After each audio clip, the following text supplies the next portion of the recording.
Hello friends, कैसे हैं आप लोग। मेरा नाम है केविन और आप देख रहे हैं सिविल अप्रोच। हमारे चैनल में आपका स्वागत है। हमारा आज का टॉपिक है डिज़ाइन ऑफ प्लेट गर्डर। तो हम डिज़ाइन करेंगे प्लेट गर्डर को। यह हमारा पहला एग्जाम्पल है। हमने ऑलरेडी इसके डिज़ाइन स्टेप पर एक वीडियो बना रखा है। अगर आपने नहीं देखा तो वो आपको ऊपर आई बटन पर या फिर नीचे डिस्क्रिप्शन बॉक्स में वो वीडियो आपको मिल जाएगा। तो जाइए सबसे पहले उसके डिज़ाइन स्टेप देख लीजिए और फिर हम शुरू करते हैं हमारा पहला example design of plate girder.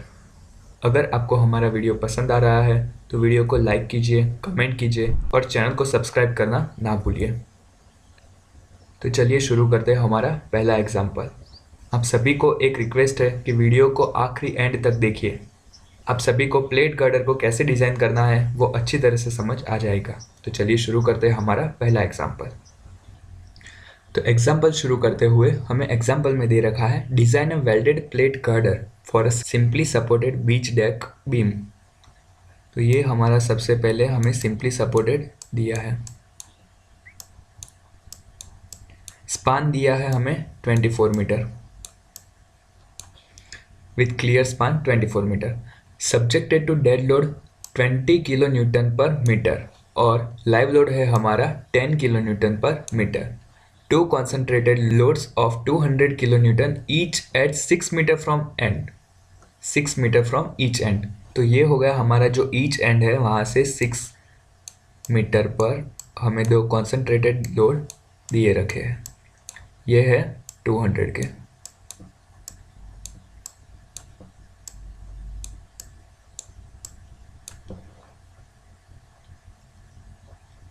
वो है 6 मीटर से, यहाँ पर है 6 मीटर, यहाँ पर है 6 मीटर और ये हो गया हमारा 12 मीटर। फिर है Assume the top compression flange of a plate girder is restrained laterally and prevented from rotating. Use Fe415 grade of steel and design as unstiffened plate girder with thick web। तो example में हमें कुछ ऐसा दिया गया है। तो example में हमारा सबसे पहला स्टेप था लोडिंग कैलकुलेशन फाइंड करना। सबसे पहले हमें फाइंड करना है total factor load on girder. तो ये हमारा हो गया सबसे पहले फैक्टर लोड हमें फाइंड करना है। मतलब हमने पहले रख दिया 1.5 इंटू 20 प्लस 10, ये हो गया हमारा डेड लोड और ये हो गया हमारा लाइव लोड इंटू 24, ये हो गया हमारा स्पान। फिर है प्लस 1.5 इंटू 2 इंटू 200, ये 2 इंटू 200 है इन दो कॉन्सेंट्रेटेड लोड के लिए। तो हमारा टोटल हो गया 1680 किलो न्यूटन। फिर है सेल्फ वेट ऑफ गर्डर। तो हमें self weight of girder find करना है। इसके लिए हमने जो ये टोटल फैक्टर लोड फाइंड किया था वो डिवाइड बाय 200, तो 1680 डिवाइड बाय 200 वो हो गया हमारा 8.4 किलो न्यूटन पर मीटर। फिर है टोटल यूडीएल। टोटल यूडीएल है 20 प्लस 10 प्लस 8.4, ये 20 हो गया हमारा डेड लोड, 10 हो गया हमारा लाइव लोड और 8 पॉइंट हो गया हमारा सेल्फ वेट ऑफ गर्डर। तो हमें टोटल यूडीएल मिल जाएगा और उसे 1.5 इंटू टोटल यूडीएल करेंगे तो हमें हमारा फैक्टर यूडीएल मिल जाएगा। तो ये हो गया हमारा 57.6 किलो न्यूटन पर मीटर, उसे हम 58 ले लेते हैं। फिर नेक्स्ट है हमारा फैक्टर कॉन्सेंट्रेटेड लोड। तो वो भी हो गया 200 इंटू 1.5, तो वो हो गया हमारा 300। तो हमारा नेक्स्ट स्टेप है S F and B M calculation. तो एस एफ के लिए each reaction is equal to total load divide by 2। तो हमारा टोटल लोड क्या हो रहा था, तो हमारा ये स्पान था कुछ 24 मीटर का, simply supported span 24 meter long और दो कॉन्सेंट्रेटेड लोड थे 300 के।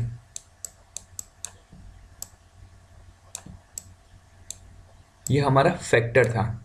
तो वो जो हमारा 200 इंटू 1.5 कर लिया हमने, तो ये हमें मिल गया 300। और जो हमारा यहाँ यूडीएल मिल रहा था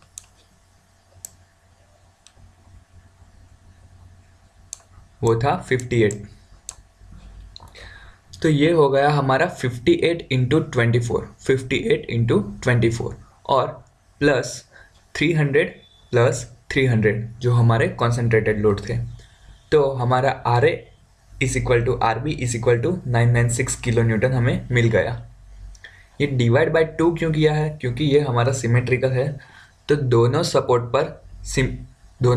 पर हाफ हाफ लोड डिवाइड हो जाएंगे। तो ये हो गया हमारा 996 किलो न्यूटन, ये हमें मिल गई SF की वैल्यू। फिर है मैक्सिमम BM के लिए क्या है 996, हमें ये मिल गया 996 और ये हमारा था 6 मीटर, ये हमारा था 12 मीटर। अगर हमें मैक्सिमम BM फाइंड करना है तो हमारा मैक्सिमम BM हमें मिलेगा सेंटर पे, तो ये हो गया हमारा सेंटर। तो चलिए वो भी फाइंड करते हैं। तो पहला है 996 इंटू 12 मतलब ये 6 हो गया और ये 12 का हाफ 6 हो गया, मतलब ये भी 6 है। तो ये 996 इंटू 12, तो ये हो गया। फिर है -58 इंटू 12 इंटू 6, तो हमारा जो UDL है इसके लिए फाइंड किया है। तो UDL का लोड है 58, लेंथ हो गई हमारी 6 + 6 12, और जो परपेंडिकुलर डिस्टेंस है वो हो गया हमारा हाफ, जो 12 जो हमारे पास 12 मीटर है उसका हाफ 6, तो वो हो गया हमारा 6। तो ये हमने फाइंड कर लिया UDL के लिए। फिर है -300 इंटू 6, ये हमारे कॉन्सेंट्रेटेड लोड के लिए, तो ये हो गया हमारा 300 इंटू 6, ये जो परपेंडिकुलर डिस्टेंस है वो है 6, तो वो हो गया हमारा maximum BM 5976 kilo newton into metre.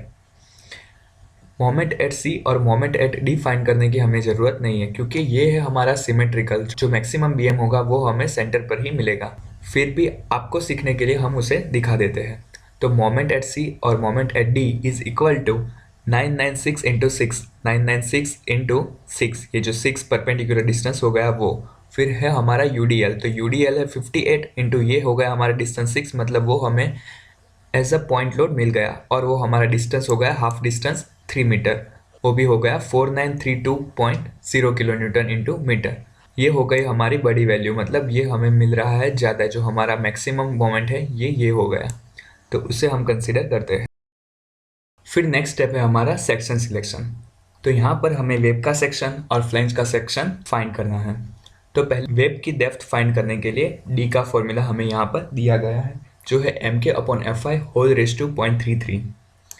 यहाँ पर M की वैल्यू है 5976 किलो न्यूटन इंटू मीटर, जो हमारा मैक्सिमम मोमेंट आ गया, तो वो हमने पुट कर दिया इंटू 10⁶, जो किलो न्यूटन इंटू मीटर में है उसे हमने चेंज करके न्यूटन इंटू mm कर लिया है, इंटू 150। अब ये 150 K की वैल्यू हमने क्यों एज्यूम की, तो वो है to avoid transverse stiffeners, assume K is equal to D/TW is equal to 150, तो हमने 150 एज्यूम कर लिया है, डिवाइड बाय FI 250। D की वैल्यू हमें मिल गई 1422.34 mm। जो भी हमें वैल्यू मिलती है उससे हमें वैल्यू थोड़ी कम लेनी है। Then provide D is equal to 1400 mm। Assume thickness of web plate is equal to 12 mm। हमने वेब की थिकनेस को 12 mm एज्यूम कर लिया है, तो हमारा साइज ऑफ वेब प्लेट हो गया 1400, ये D हमारा 1400 और थिकनेस हो गई 12 mm। इसका चेक है D/TW is equal to 1400 divide by 12, तो वो हो गया 116.66, which is greater than 67 epsilon. तो हमें जो हमारा शेयर बकलिंग ऑफ वेब जो हमारा चेक है वो हमें करना पड़ेगा, वो हम आगे कर देंगे। फिर है हमारा assume that BM is restrained by flange only, तो ये हो गया हमारा फॉर्मूला एरिया ऑफ फ्लेंज के लिए, जो है M(m0/FI इंटू D। M हो गया हमारा moment 5976 kilo newton into meter into 10⁶, वो हमने किया है किलो न्यूटन इंटू मीटर में से न्यूटन इंटू mm में करने के लिए। फिर हो गया FI 250, D की वैल्यू हो गई थी हमारी 1400 और Γ-m0 है 1.10, तो वो एरिया ऑफ फ्लेंज हमें मिल गया 18781.71 mm²। ये एरिया है तो हमें मिलेगा mm² में। तो area of one flange required, तो एरिया ऑफ वन फ्लेंज कैसे फाइंड करना है देखते हैं। For compression flange with welded section B/TF is equal to 8.4 epsilon. For a plastic section, तो हम जो एज्यूम कर लेते हैं कि हमारा जो सेक्शन है वो प्लास्टिक है, तो इससे हमें B is equal to 8.4 into TF मिल जाएगा। ये जो फॉर्मूला है हमें टेबल नंबर 2 पेज नंबर 18 पे दी गई है, IS 800 2007। एप्सिलॉन है वो है 250 अपॉन एफ वाई हो गया हमारा 250, मतलब ये आंसर हो जाएगा हमारा 1, इसलिए हम उसे यहाँ पर नहीं लेते। तो area of one flange is equal to B F into T F, मतलब हमारी विड्थ और हमारी थिकनेस। पर फ्लेंज के लिए जो बी एफ है वो हो गया हमारा 2b, तो ये हमारा जो बी एफ था वो हो गया हमारा 2b, मतलब एक b यहाँ पर है और एक b यहाँ पर है, तो ये b और b वो हो गया हमारा 2b into thickness of flange, तो ये हो गई हमारी थिकनेस। तो ऐसे हमको हमारा एरिया मिल जाएगा। तो b के लिए वैल्यू है हमारी 8.4 into T F. 8.4 into T F हमने कैसे फाइंड कर दिया, तो यहाँ पर हमने b is equal to 8.4 into T F find कर रखा था, तो वही हमने यहाँ पर पुट कर दिया है जो b के लिए हमने फाइंड किया था। फिर आगे है 2 into 8.4 into T F is equal to 18781.71। ये क्या हो गया, तो वो था हमारा एरिया ऑफ फ्लेंज, जो टोटल एरिया ऑफ फ्लेंज जो एफ हमने जो पहले फाइंड किया था वो हो गई हमारी वैल्यू इसकी 18781.71। तो इससे हमें वैल्यू हमारी मिल जाएगी टीएफ की, तो टीएफ की वैल्यू हो गई 33.43 mm। तो हमने 33.43 से ज़्यादा 40 हमने प्रोवाइड कर दिया, ये हो गया हमारा सेफर साइड। तो ये मिल गई हमारी थिकनेस। फिर हमें विड्थ भी फाइंड करनी है, तो विड्थ के लिए तो इस वैल्यू में हम हमारी ये टीएफ की वैल्यू पुट कर देंगे तो हमें बीएफ भी मिल जाएगा। तो B F is equal to 18781.71 divide by 40, जो हमने यहाँ पर नया फाइंड किया है जो हमारी थिकनेस है, तो हमें बी एफ भी मिल गया।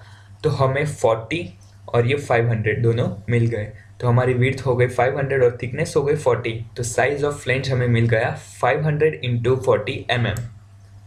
फिर आगे हमारा स्टेप है मिनिमम वेब थिकनेस रिक्वायर्ड। तो मिनिमम वेब थिकनेस रिक्वायर्ड का क्या मतलब है, जो हमने वेब प्रोवाइड कर रखा है जो 1400 और उसकी जो थिकनेस थी 12 mm, तो हमें चेक करना है कि क्या वो थिकनेस हमारे लिए सेफ है या नहीं है। तो यहाँ पर उसकी सर्विसिबिलिटी रिक्वायरमेंट और कंप्रेशन फ्लेंज बकलिंग रिक्वायरमेंट भी चेक करेंगे। तो सबसे पहले हम चेक करते हैं सर्विसिबिलिटी रिक्वायरमेंट। तो ये हमें IS 800-2007 close number 8.6.1.1 A page number 63 पर ये हमको फॉर्मूला मिल जाएगी। When transverse stiffeners are not provided, D upon TW is equal to 1400, जो हमारी डेप्थ थी वेब के लिए, और ये हो गई हमारी थिकनेस 12, तो वो हो गया आंसर हमारा 116.67 which is less then 200 epsilon. Epsilon हो गया हमारा 1, तो विच इज़ लेस देन 200, तो ये हो गया हमारा चेक ओके, जो 200 से कम आ रहा है, मतलब जो सर्विसिबिलिटी रिक्वायरमेंट के लिए हमारी जो थिकनेस है वो ओके है। फिर है हमारा कंप्रेशन फ्लेंज बकलिंग रिक्वायरमेंट, ये हमें मिल जाएगा IS 800-2007 पेज नंबर 64। तो ये हो गया हमारा पेज नंबर 63 और ये हमें मिल जाएगा पेज नंबर 64 पर से। तो ये है D upon TW is equal to 116.67 which is less than 345 epsilon square. तो ये हो जाएगा हमारा सिंपली 1 और जो हमारी वैल्यू है वो हो जाएगी 345 से कम, तो ये भी हो गया हमारा चेक ओके। तो therefore minimum thickness of web 12 mm provided is sufficient, तो हमारी जो 12 mm थिकनेस थी वो सेफ है, तो हम उसे प्रोवाइड कर सकते हैं। तो नेक्स्ट है हमारा check for moment capacity of flange. तो प्लेट गर्डर में जो फ्लेंज होती है उस पर हमें मोमेंट मिलती है, तो वो फ्लेंज के लिए हम मोमेंट कैपेसिटी चेक करेंगे। तो सबसे पहले है section classification of flange B upon TF। तो B जो हमारी विड्थ थी वो हमें मिली थी 250 और थिकनेस मिली थी हमें 40, तो वो हो गया हमारा 6.25 विच इज़ लेस देन 8.4 एप्सिलॉन, मतलब फ्लेंज जो हमारी है वो प्लास्टिक है। फिर MD की फॉर्मूला है beta B into Z P into FY upon gamma M0। तो बीटा बी हो गया हमारा प्लास्टिक सेक्शन के लिए 1, फिर जेड पी हो गया plastic section of modulus moment of flange at ZZ axis. तो जेड पी फाइंड करने के लिए 2 इंटू 500 इंटू 40, ये 500 इंटू 40 हमारा एरिया हो गया फ्लेंज के लिए, तो 2 इंटू 500 इंटू 40, 2 किसके लिए, हमारे पास यहाँ पर 2 फ्लेंज है इसके लिए, और 720 ये कहाँ से हुआ, तो 720 ये हो गया हमारा जो हमारी टोटल डेप्थ थी फ्लेंज की, वो उसकी हाफ हो जाएगी 700, और जो हमारी टोटल थिकनेस थी फ्लेंज की वो थी 40, तो वो हाफ हो जाएगी 20। तो हमें ये डिस्टेंस फाइंड करना है, तो ये डिस्टेंस हो जाएगा 700 प्लस 20, तो ये हो गया हमारा 720। तो उसका आंसर है ZP का 28.80 इंटू 10⁶ mm³ फिर इस सभी वैल्यू को हम यहाँ पर नीचे MD में पुट करते हैं। तो MD के लिए सबसे पहले हो गया हमारा बीटा बी हमने प्लास्टिक सेक्शन के लिए 1 ले लिया है। फिर हो गया हमारा 28.80 जो ZP है, ZP की वैल्यू हमने पुट की, और 250 FY 250 हमारा हो गया। फिर गामा M0 हो गया 1.10। तो वो जो आंसर हमें मिला 6545.45 इंटू 10⁶ न्यूटन इंटू mm, तो उसको हमने कन्वर्ट कर दिया किलो न्यूटन इंटू मीटर। तो वो हमारा आंसर हो गया 6545.45 kilo newton into meter, which is greater than 5976 kilo newton into meter. अगर आपको याद होगा तो ये हमारी वैल्यू थी मैक्सिमम मोमेंट जो हमें सेंटर पर मिल रहा था, तो हमारा आंसर मैक्सिमम मोमेंट से ज़्यादा आ रहा है। तो ये सेक्शन हमारा हो गया safe. Section is adequate for carrying moment. फिर नेक्स्ट स्टेप है हमारा check for shear capacity of web. तो हमने ऊपर देखा कि हमारी जो फ्लैंज होती है उस पर हमें मोमेंट मिलती है, वैसे ही हमारी जो वेब होती है उस पर हमें शियर मिलता है। तो जो हमारी वेब के लिए जो शियर कैपेसिटी है वो हम यहाँ पर फाइंड करेंगे और चेक करेंगे कि वो हमारे प्लेट गर्डर के लिए सेफ है या नहीं है। तो शियर कैपेसिटी के लिए फॉर्मूला है VD is equal to AV FyW upon √3 gamma M0। ये जो फॉर्मूला है वो हमें IS 800 2007 clause number 8.4 page number 59 पे मिल जाएगी। तो पहला है हमारा AV क्या है, D इंटू TW, मतलब ये हो गया हमारा वेब का एरिया। तो डेप्थ है हमारे लिए 1400 और थिकनेस है हमारी 12 mm। फिर है हमारा FyW, तो वो हो गया हमारा 250। फिर है √3, फिर है गामा M0 1.10, तो वो हमारी वैल्यू हो गई 2.204 इंटू 10⁶ न्यूटन। उसको हमने किलो न्यूटन में फाइंड कर दिया, तो वो हो गया हमारा 2204 किलो न्यूटन। तो इस वैल्यू को हम 0.6 के साथ मल्टीप्लाई करेंगे और जो वैल्यू आएगी वो हमारी वैल्यू हमारे जो शियर हमने जो फाइंड किया था जो सेकेंड स्टेप में उससे ज़्यादा आनी चाहिए। तो वो वैल्यू आ रही है 1322 किलो न्यूटन, तो वो obviously greater than 996 kilo Newton है। तो जो हमारा शियर कैपेसिटी है वेब के लिए वो सेफ है, हैंस सेफ इन शियर। तो हमारा जो वेब है शियर के लिए ओके है। तो यहाँ तक हमारे टोटल 6 स्टेप खत्म होते हैं। वीडियो को ज़्यादा नहीं खींचते हुए हम इस वीडियो को यहाँ पर एंड करते हैं। आगे के स्टेप हम हमारे नेक्स्ट वीडियो में दिखा देंगे। अगर आपको हमारे वीडियो पसंद आ रहे हैं तो वीडियो को लाइक कीजिए, कमेंट कीजिए और प्लीज़ चैनल को सब्सक्राइब करना ना भूलें। तो चलिए मिलते हैं इस सम को कंटिन्यू करते हुए हमारे अगले वीडियो में। तब तक के लिए गुड बाय।